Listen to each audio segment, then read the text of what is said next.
பட்டயத்தை உருவுவேன், என் பட்டயத்தை உருவேன், என் கை அவர்களை சங்கரிக்கும் என்று என் கை அவர்களை சங்கரிக்கும் என்று பகைஞன் சொன்னான். பகைஞன் சொன்னான். ஆனா என்ன செஞ்ச, ஆண்டோட கோபத்துல என்ன செஞ்ச, எல்லாத்தையும் இது பண்ணிட்டான்னு சொல்லி அவங்க சந்தோஷமா ஆடி பாடி ஆர்ப்பரிக்கிறாங்க. அல்லேலூயா. ஏன்னா நம்முடைய தேவன் சர்வ வல்லமையுள்ள தேவன் என்று அவங்க உணர்ந்து கொண்டார்கள். அதை வச்சு அவங்க வந்து பாடுறாங்க. ஆனா சில சொல்றாங்க, ஒரு சிலர் என்ன சொல்றாங்க, ஆர்கியூமெண்ட். எப்பயுமே நம்ம பைபிள் காரியங்கள் இருந்துச்சுன்னா எல்லாமே உண்மையான காரியங்கள். ஆனா அதுல நம்ம சயின்ஸையும் அதையும் இதையும் போட்டு இதான் பண்ணிட்டு இதுல வந்து தப்பு தப்புன்னு சொல்லிட்டு இருப்பாங்க. இவங்களுடைய அந்த சின்ன மூளை, குருவி அளவான மூளை வச்சுட்டு கண்டதை யோசிச்சிருப்பாங்க. அப்ப அவங்களாம் சொன்னாங்க, இது என்ன செங்கடலை வந்து கர்த்தர் பிளக்க செய்தார், அது வந்து கணுக்கால் அளவு தானே இருக்கு அப்படின்னாங்களாம். அவரு 5000-6000 வருடத்திற்கு முன்பாக நடந்த அற்புதம் இது. இப்பதான் நம்ம கண்ணை வச்சு பார்க்கும்போது கொஞ்சமா தண்ணி இருக்கும்போது அவங்க நினைக்க இதெல்லாம் பெரிய கடலா, இது வந்து என்ன கொஞ்சம் தானே தண்ணி இருக்கு அப்படின்னு சொல்லி கிண்டலா பேசுறாங்களாம். ஆனா பாருங்க, இப்படிப்பட்ட வழியில கர்த்தர் ஒரு அற்புதம் செய்தார். அதோட ஒரு பெரிய அற்புதம் என்ன தெரியுமா, அந்த கணுக்கால் அளவு தண்ணீர்ல என்ன செய்தார், பகைவர்களையும் மூழ்க செய்திருக்கிறான்னு பார்த்தோம். இல்லையா, அந்த ஹிஸ்டரியில படிச்சிருக்கீங்க தானே, அதுல என்ன சொல்றாங்க, பகைவர்கள் என்ன செய்தார், மூழ்க அடிச்சான்னு சொல்லி பார்க்கிறோம். யார, பின்னாடி வந்த எகிப்து சேனைகளை. இந்த எகிப்து சேனைகளை கால் அளவு தண்ணீரிலே மூழ்க அடிச்சானா அது எவ்வளவு பெரிய அற்புதம். கணுக்கால் அளவு தண்ணீர்ல வந்து மூழ்க அடிச்சு சாக வச்சாராம். பெரிய அற்புதம் தானே. ஆனா அப்படின்னு என்ன அர்த்தம், உண்மையிலேயே தண்ணி அதிகமா இருந்திருக்கு. அவன் சொல்றான், இவங்க வெளியில போறாங்கல்ல, என்ன கணுக்கால தண்ணி இருந்திருக்கும், அதை வந்து அதுல அப்படியே நடந்தே போயிருப்பாங்க. அப்படி கடவுள், ஏன்னா கடவுளுடைய அற்புதத்தை அவங்களால இமேஜின் பண்ண முடியல, நினைச்சு பார்க்க முடியல. அவங்களுடைய நம்பிக்கை அவ்வளவுதான். அல்லேலூயா. அதனால அவங்க நினைச்சு பார்க்க முடியல. அப்படின்னா எகிப்தியர்கள் எப்படி அந்த கணுக்கால் அளவு தண்ணியில மூழ்கி செத்துருப்பாங்க. அதனால ஏன்னா நான் வந்து மதுரை தான் என்னோட ஊர் இல்லையா. அப்ப அந்த மதுரையில வந்து நான் வந்து சின்ன பிள்ளையா இருக்கும்போது பார்த்துருக்கேன். அப்படியே வைகை நதி பக்கம் அப்படின்னா அப்புறம் அங்கே போய் ஏதாவதுன்னு போகும்போது அப்படி நிறைய பொங்கி இருக்கும், அப்படி நிறைய உயரம், நிறைய தண்ணி இருக்கும். கொஞ்ச நாள் கழிச்சு நான் கல்லூரியில படிச்சுட்டு இருக்கும்போது அந்த பக்கம் தான் வந்து போகணும். பார்க்கும்போது தண்ணியில ஒரு சில சீசன்ல தண்ணிலாம் இருக்காது, கொஞ்சமா இருக்கும். அப்ப நினைப்பேன், எதுனா கடல் வைகை ரொம்ப அப்படி இதெல்லாம் படிக்கிறது தண்ணியெல்லாம் குறைஞ்சிருச்சு. ஏன்னா நாட்கள் ஆகும்போது என்ன செய்யுது, தண்ணியெல்லாம் வந்து குறைஞ்சி ஒன்னெல்லாம் போகுது. அப்ப கொஞ்ச நாளே இப்படி 10 வருடங்களே, நான் 5 வருடங்கள் 10 வருடங்கள் இவ்வளவு வித்தியாசம் இருந்துச்சுன்னா இப்ப எவ்வளவு 400 முன்னாடி அந்த செங்கல் எப்படி இருந்துச்சுன்னு என்ன செய்ய முடியாது, நம்மளால இமேஜின் பண்ணி பார்க்க முடியாது, அவ்வளவு பெரிதாக இருந்து. அதனால அது பேர் என்னது, செங்கடல் என்று சொல்லி வைத்திருந்தாங்க. அல்லேலூயா. சரி, அடுத்தது பாருங்க, யோசுவா வந்து ஒரு இடத்துல வந்து என்ன செய்தார்னா போரிட்டார். போரிடுகிற பொழுது, எதிரிகளோடு போரிடும் பொழுது அந்த சூரியன் அஸ்தமிக்கிறதுக்கு முன்னாடி என்ன ஆகிடணும், அவங்களுக்கு வந்து இவங்க வந்து வெற்றி எடுத்துருக்கணும். அப்படின்னா சூரியன் முடிஞ்சிச்சுன்னா அந்த கதை அன்னைக்கோட யார் ஜெயிச்சாங்க யார் தோத்தாங்கன்னா அதோட அன்னைக்கோட முடிஞ்சிடும். இப்போ பகைவர்களே இவங்க வந்து வெற்றி கொள்ளும்போது என்ன ஆகுதுன்னா, இவங்க கொஞ்சம் ஜெயிச்சுட்டு இருக்காங்க. ஜெயிச்சுட்டு இருக்கும் போதே இருளாக போகுது. இருளாக போகுதுன்னு சொன்னா ஆண்டவரை நோக்கி கூப்பிட்டாங்க, ஆண்டவரே இருள் ஆகக்கூடாது, இன்னும் சூரியன் அஸ்தமிக்கணும், அப்பதான் நாங்க என்ன செய்ய முடியும், இன்னும் போயிட்டு நாங்க வெல்ல முடியும்னு சொல்லி ஆண்டவர்கிட்ட ஜெபித்தான். ஆண்டவர் என்ன செய்தார் தெரியுமா, சூரியனும் சந்திரனையும் அப்படியே தரித்து நிற்கும்படியாக, வானத்திலே தரித்து நிற்கும்படியாக ஒரு அற்புதத்தை செய்தார். ஹல்லேலூயா. ஏனென்றால் எப்படி அவர் போதுமானதற்கும் அதிகமானவர், சர்வ வல்லமையுள்ள தேவன். ஹல்லேலூயா. அப்படி நிற்க செய்தார். உங்களுடைய வாழ்க்கையில் எவ்வளவு ஒரு பிரச்சனைகள் இருந்தாலும் எவ்வளவு இருந்தாலும் என்ன செய்ய முடியும், கர்த்தராலே அதை நிப்பாட்ட ஸ்டாப் பண்ண முடியும். ஹல்லேலூயா. அவரால் கூட அதிசயமான காரியங்கள் ஒன்றுமில்லை. ஹல்லேலூயா. ஸ்தோத்திரம். ஆமென். அது அவர் அவ்வளவு தேவன், சர்வவல்ல தேவன். சரி இருக்கட்டும், நிறைய நாமங்களே இந்த நாமத்தை சொல்லிட்டு இருந்தேன். இப்போ வந்து கர்த்தர் நீங்கள் பெற்றுக்கொள்ள விரும்புகிற 7 காரியங்களை இந்த சங்கீதம் 91 நாம் கற்றுக்கொள்வோம் இல்லையா. சரி, முதலாவது என்னன்னா, அவன் என்னை நோக்கி அவன் என்னிடத்தில் வாஞ்சையா இருக்கிறபடியால் நான் அவனை விடுவிப்பேன். ஹல்லேலூயா. கர்த்தர் நம்மை விடுவிக்கிறார். ஹல்லேலூயா. கர்த்தரிடத்திலே வாஞ்சையா இருக்கிற பிள்ளைகளை, கர்த்தரிடத்திலே அன்பாய் இருக்கிற பிள்ளைகளை, அவருடைய பிள்ளைகளை கர்த்தர் எல்லா சூழ்நிலையிலிருந்து விடுவிக்க அவர் சர்வ வல்லமையுள்ள தேவனாக இருக்கிறார். ஹல்லேலூயா. ஏனென்றால் அவர் போதுமானதற்கும் அதிகமானவர். ஹல்லேலூயா. அப்போ நம்ம வந்து என்ன செய்யணும் அப்படின்னா, அவர் மீது வாஞ்சையா இருக்கணும். அது மட்டும் இல்ல, அதுக்கு அடுத்த வரி இன்னும் நல்ல ஒரு வரி வாசிங்க. அவன் என்னிடத்தில் வாஞ்சையா இருக்கிறபடியால் அவனை விடுவிப்பேன், என் நாமத்தை அவன் அறிந்திருக்கிறபடியால் அவனை உயர்ந்த அடைக்கலத்திலே வைப்பேன். ஹல்லேலூயா. கர்த்தருடைய நாமத்தை அறியாதனாலதான் நிறைய பேர் என்ன செய்ய முடியல, உயர்ந்த இடங்கள்ல இருக்க முடியல, பெரிய காரியங்களை செய்ய முடியல. நிறைய பேர் பாருங்க புலம்பிட்டே இருப்பாங்க. ஆனா அவங்களுக்கு கர்த்தர் அவங்க வாழ்க்கையில அற்புதம் செய்ய முடியும்னு சொல்லி என்ன செய்யல, அவங்க நினைக்கல, நம்பல. அப்போ நம்முடைய சிந்தனை மண்டலத்துல கர்த்தர் நல்லவர், கர்த்தர் எப்படிப்பட்டவர், அவருடைய நாமம் எப்படிப்பட்டது என்பதை அறிந்திருந்தோம்னா தான் என்ன செய்ய முடியும், கர்த்தர் நம்ம வாழ்க்கையிலே அற்புதங்களை செய்ய முடியும். ஹல்லேலூயா. இனி அவர் சர்வ வல்லமையுள்ள தேவனாக இருக்கிறாரு அப்படின்றது அர்த்தம். ஆமா ஆண்டவரே, அன்று அடிமை அந்த எகிப்து தேசத்திலிருந்து மக்களை விடுவித்து கொண்டு வந்தீங்க, என்னோட வாழ்க்கையில் என்ன செய்வீங்க, நீங்க விடுதலை கொடுப்பீங்கன்னு சொல்லி கர்த்தர் என்ன செய்யணும், அவருடைய நாமத்தை சொல்லி அவருடைய நாமத்தை அறிந்து அவரை ஜெபிக்கிற பொழுது கர்த்தர் என்ன செய்றார், நமக்கு வாழ்க்கையில அற்புதங்களை செய்கிறார். ஹல்லேலூயா. ஏனென்றால் நம்ம நாவின் அதிகாரத்தின் கீழே மரணமும் ஜீவனும் இருக்குது. நாவின் அதிகாரத்தின் கீழே மரணமும் ஜீவனும் இருக்குது. நம்ம நல்ல வார்த்தைகளை பேசினோம்னா, அதாவது பாசிட்டிவா இந்த காரியத்தை வந்து கர்த்தர் வெற்றியை கொடுப்பார். கடையில் அவங்க சொல்லுவாங்க, இல்லை இது உங்களுக்கு தோல்வியா இருக்கும், இல்லவே இல்லை, இதை நான் ஜெயிக்க முடியும், ஏன்னா எனக்கு என்னை பலப்படுத்த கிறிஸ்துனாலே நான் ஜெயிக்க முடியும், நீங்க விசுவாசமா சொல்றீங்கன்னு வைக்கிறேன், அதன்படிதான் உங்க வாழ்க்கையில் என்ன செய்யும், நடக்கும். ஹல்லேலூயா. ஏன்னா அந்த கர்த்தருடைய நாமத்தை வந்து நம்ம அறிந்திருக்கணும். இப்போ வாயில நான் சொல்லல விசுவாச வார்த்தைகளை நம்ம சொல்லணும். இப்போ விசுவாச வார்த்தைகள் எப்படி நம்ம சொல்ல முடியும், சட்டியில இருந்தாதான் அகப்பையில வரும். சட்டியில வந்து ஒண்ணுமே குழம்பு இல்லாம நீங்க வந்து கரண்டி வச்சு எடுத்து ட்ரை பண்ணா அது ஏதாவது வருமா, வரவே வராது. அப்புறம் வாயில வார்த்தைகள், விசுவாச வார்த்தைகள் எப்படிப்பட்டவங்களுக்கு வரும். இப்போ பார்த்தாலும் நெகட்டிவான காரியங்களை சிந்திச்சுட்டு இருக்காங்க, நெகட்டிவான படங்களை பார்த்துட்டு, நெகட்டிவான கதைகளை வாசிட்டு இருக்கவங்களுக்கு நெகட்டிவானதான் என்ன செய்வாங்க, அவங்களுடைய வாழ்க்கை கற்றுக்கொண்ட படித்த கதைகளில் இருந்த கருத்துக்களை வச்சுதான் என்ன செய்வாங்க, அவங்க யோசிச்சுட்டு இருப்பாங்க. ஆனா ஆண்டவர் என்ன சொல்லுகிறார், உன்னை விடுவிப்பேன்னு சொன்னா விடுவிப்பார் என்று சொல்ல விசுவாசிக்க வேண்டும். அப்போ நம்மளுடைய சிந்தனை மண்டலத்திலே என்ன செய்ய வேண்டும், நல்ல காரியங்களை நம்ம வந்து என்ன செய்ய ஸ்டோர் பண்ணி வச்சுக்கணும். பைபிளை படிச்சு, ஆமா கர்த்தர் வந்து அந்த எகிப்து தேச மக்களுக்கு அற்புதம் செய்ய, எகிப்துல இருந்து இஸ்ரவேல் ஜனங்களை கூட்டி வந்தார்ல, பெரிய பலத்த கரத்தினாலே கூட்டி வந்தார்லே, அந்த தேவன் என்னுடைய வாழ்க்கையில் அற்புதம் செய்ய முடியும் என்று என்ன செய்யணும், நம்ம சிந்தனை. அதனாலதான் பைபிள் வாசிக்கிற பொழுது சிந்தனை மண்டலத்தில் என்ன ஆகும், உங்களுக்கு நல்ல நல்ல காரியங்கள் வந்து நீங்க வந்து ஆண்டவர் பத்தி நீங்க நினைச்சிருப்பீங்க, அதைத்தான் பேசுவீங்க, அப்ப என்ன நடக்கும், அதே உங்க வாழ்க்கையிலே நன்மையாக நடக்கும். ஹல்லேலூயா. அதனாலதான் ஆண்டவர் சொல்லி இருக்கிறாரு, அவன் என்னுடைய நாமத்தை அறிந்திருக்கிறபடியா. அந்த காலத்தை நான் படிக்கும் போது சின்ன வார்த்தை தான், இந்த வார்த்தையிலிருந்து ஒரு பெரிய கருத்தை நான் கற்றுக்கொண்டேன். அவன் என்னுடைய நாமத்தை அறிந்திருக்கிறபடியால் நான் அவனை விடுவிப்பேன், உயர்ந்த அடைக்கலத்தில் வைப்பேன். பாருங்க, வந்து கவலையோடு இருக்கா, கஷ்டத்தோட குடும்பங்களை பிரச்சனையோடு இருக்கீங்க, அப்ப நீங்க என்ன செய்வீங்க, நீங்க பிள்ளைங்க எல்லாம் அந்த பிரச்சனை பேசுறீங்க, ஓ இந்த அப்பா அப்படி இருக்கிறாரு என்ன செய்யுது, அம்மா அப்படி இருக்காங்க என்ன செய்யுது, நம்மளுடைய குழந்தை பிள்ளைங்க அப்படி இருக்காங்களே என்ன செய்யுது என்று சொல்லி நம்மளால முடிஞ்சதை நம்ம யோசித்துக்கிட்டே இருப்போம் இல்லையா. ஆனால் ஆண்டவர் எப்படிப்பட்டவர் என்பதை நம்ம என்ன செய்வோம், நம்ம வந்து நிறைய நேரத்தில் நம்ம வந்து சிந்திக்க மறந்து விடுவோம். ஹல்லேலூயா. ஆனால் பாருங்க, ஆண்டவர் என்ன சொன்னார்னா, நான் எப்படிப்பட்டவன், என்னுடைய நாமத்தை நீங்க அறிந்திருந்தீங்கன்னா அற்புதம் நடக்கும். நீங்க இதையே பார்த்துக்கிட்டு, சரி இப்போ வந்து இவன் எப்படி இருக்கான், இவன் வந்து இந்த பையன் வந்து சரியில்லை, வெளியில போறான், லேட்டா வரும், சரி அவன் அப்பா சொல்லுவாங்க, நான் வந்து சொல்ல போறேன், இனிமேல் நீ இத்தனை மணிக்கெல்லாம் நீ வீட்டில் இருக்கணும், இத்தனை மணிக்கெல்லாம் நீ வெளியே போனேன்னா இது இல்லை, பல கண்டிஷன் மாதிரி போடுவாங்க. இதெல்லாம் உலக பிரகாரமான மக்கள் செய்கிறது. ஹல்லேலூயா.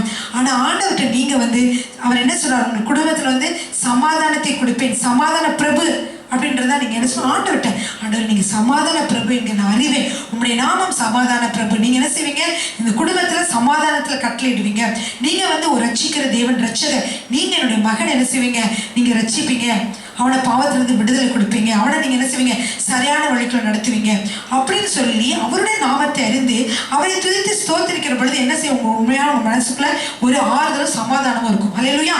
அதன்படியே கர்த்தர் என்ன செய்வார், கிரியை செய்ய ஆரம்பிப்பார். ஹல்லேலூயா.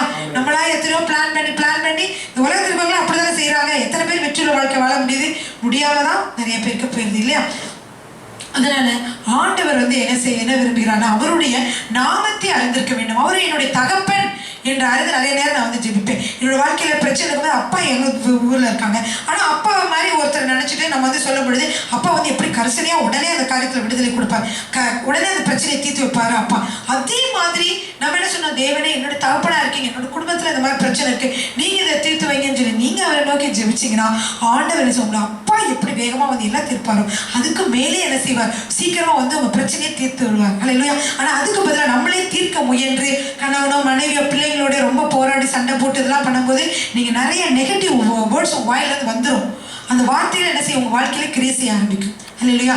எனவேதான் நீங்க எல்லா பிரச்சனையும் முதலாவது எங்க எடுத்துட்டு போனோம், தேவனிடத்திற்கு நீங்கள் எடுத்து செல்ல வேண்டும். ஹல்லேலூயா. ஆமென். சரி, அவன் என்னுடைய நாமத்தை அறிந்திருக்கிறபடியால் அவனை உயர்ந்த அடைக்கலத்தில் வைப்பேன்னு சொல்லியிருக்கான். ஹல்லேலூயா. சரி, இப்போ இந்த 7 காரியங்கள்ல முதல் காரியம் என்னவென்றால், அவன் என்னிடத்தில் வாஞ்சியா இருக்கிறபடியால் நான் அவனை விடுவிப்பேன். ஹல்லேலூயா. எப்படி எகிப்தியர் கைக்கு அந்த இஸ்ரவேல் ஜனங்களை வந்து அவர் பலத்த கரத்தினாலே விடுவித்தாரோ அதே போல உங்களுடைய வாழ்க்கையிலும் கர்த்தர் விடுவிக்க போதுமானவர். ஹல்லேலூயா. இதுல பாத்தீங்கன்னா ஐ வில் அப்படின்னு சொல்லி இங்கிலீஷ்ல ஒரு நான் விடுவிப்பேன், நான் செய்வேன் வந்திருக்கும். இதெல்லாம் வந்து ஹீப்ரு வார்த்தையில வந்து பார்க்கிற பொழுது ஹீப்ரு வார்த்தையில இருக்க சில, இப்ப பாருங்க தமிழ்ல இருக்கிற சில வார்த்தைகளுக்கு ஆங்கிலத்துல இருக்காது. பாருங்க வாங்க போங்க அப்படின்னு சொல்லி நம்ம தமிழ்ல சொல்லுவோம். இங்கிலீஷ்ல வந்து அப்படி இருக்காது. கம் கோ, ஹஸ்பண்டையும் you come not you come அப்படிதான் சொல்லுவாங்க. பிள்ளைங்களும் யூ கம் தான் சொல்லுவாங்க. அப்பா அம்மாவையும் யூ கம் தான் சொல்லுவாங்க. ஒரே வார்த்தை தான்.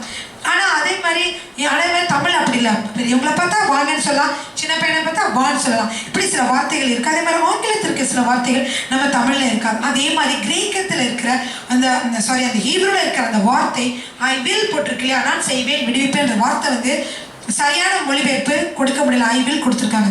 சரியா எப்படி சொல்லலாம்னா, நான் வந்து உனக்காக இல்லாட்டியும் இல்லாவிட்டாலும் உனக்காக என்ன செய்வேன், சிருஷ்டிப்பேன் என்று ஆண்டவர் சொல்லுகிறார். ஹல்லேலூயா. நான் உனக்கு கொடுப்பேன், நான் உன்னை விடுவிப்பேன். அந்த சூழ்நிலை வந்து எதை முடியாவிட்டாலும் என்ன செய்வேன், நான் உனக்கு அப்படியே விட்டுற மாட்டேன். புதிதாக சிருஷ்டிப்பேன், புதிதாக அந்த காரியங்களை செய்வேன், புதிதாக விடுவிக்கிறதுக்குரிய காரியங்களை செய்வேன் என்று சொல்லி ஆண்டவர் என்ன செய்கிறார் சொல்லுகிறார். அந்த அப்படிதான் அந்த வசனத்துல வருகிறது. ஹல்லேலூயா. முதலாவது என்ன செய்கிறார் ஆண்டவர், நம்ம பிள்ளைங்களுக்கு விடுவிக்கிறார். இரண்டாவது வந்து உயர்ந்த அடைக்கலத்திலே வைக்கிறார். மூன்றாவது என்னை கூப்பிடுகிற பொழுது நான் உனக்கு பதில் செய்வேன் என்று ஆண்டவர் சொல்லுகிறார். ஹல்லேலூயா. இரண்டாவது பாருங்க, நம்ம கூப்பிடுகிறோம் இல்லையா, அப்ப வந்து என்னை நோக்கி கூப்பிடுவான்.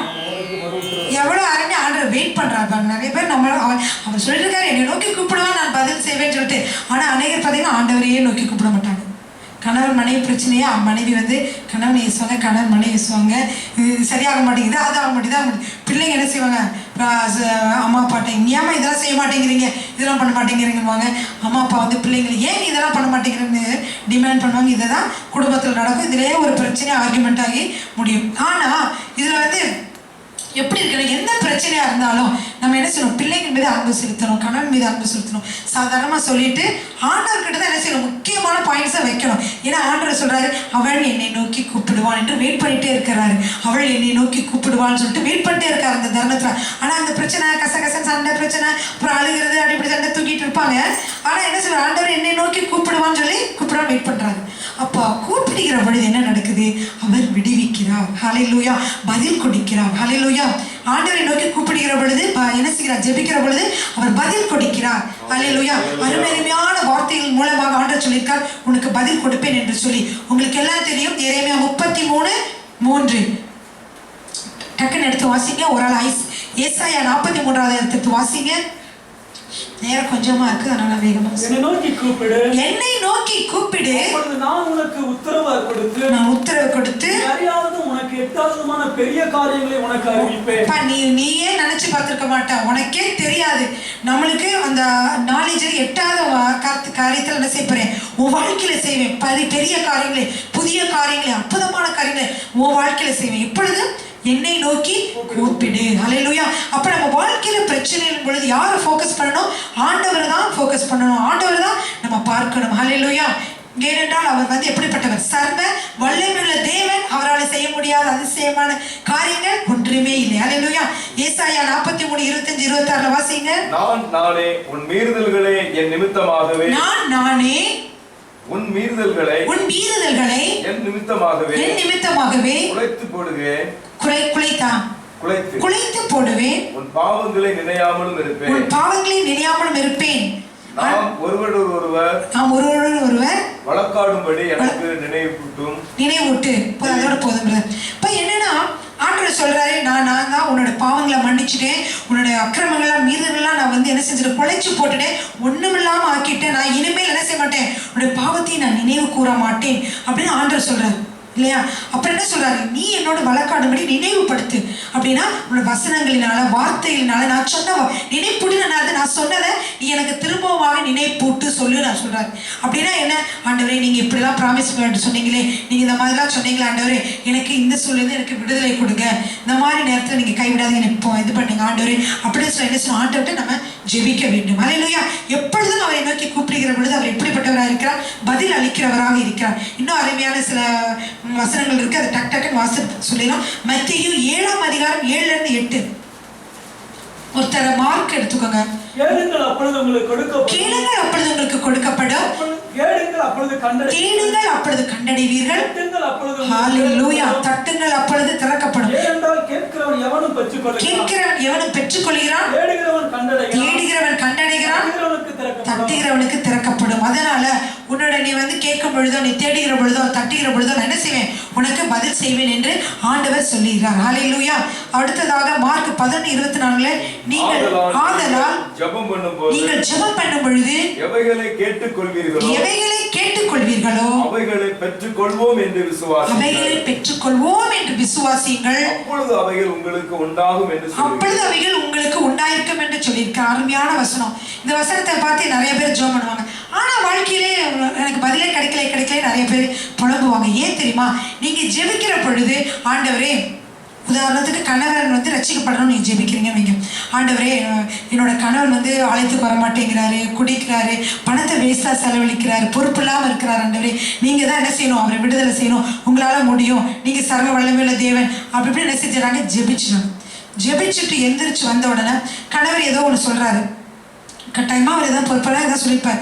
உடனே இந்த சகோதரி வந்து எங்க நீங்க கொஞ்சம் கூட மாற மாட்டேங்கிறீங்களே, எப்போ பார்த்தாலும் இந்த மாதிரி இருக்கீங்களே, நீங்களாம் உங்களோட குடும்பத்தை நடத்துறது பெரிய கஷ்டமா இருக்குது, அதுக்கு பிறகு நான் செத்து தொலைஞ்சிடலாட்ட நீங்க எங்கேயாவது போயிடும், இப்படி பல விஷயங்கள் வந்து என்ன சொல்லுவாங்க, உருப்படவே மாட்டேங்கிறது குடும்பம் அப்படி உங்களால தான் நாசமா போயிட்டு இருக்கு. 10 நிமிஷத்துக்கு முன்னாடி தான் ஆண்டவர்கிட்ட ப்ரேயர் ரிக்வெஸ்ட் வச்சிருக்காங்க.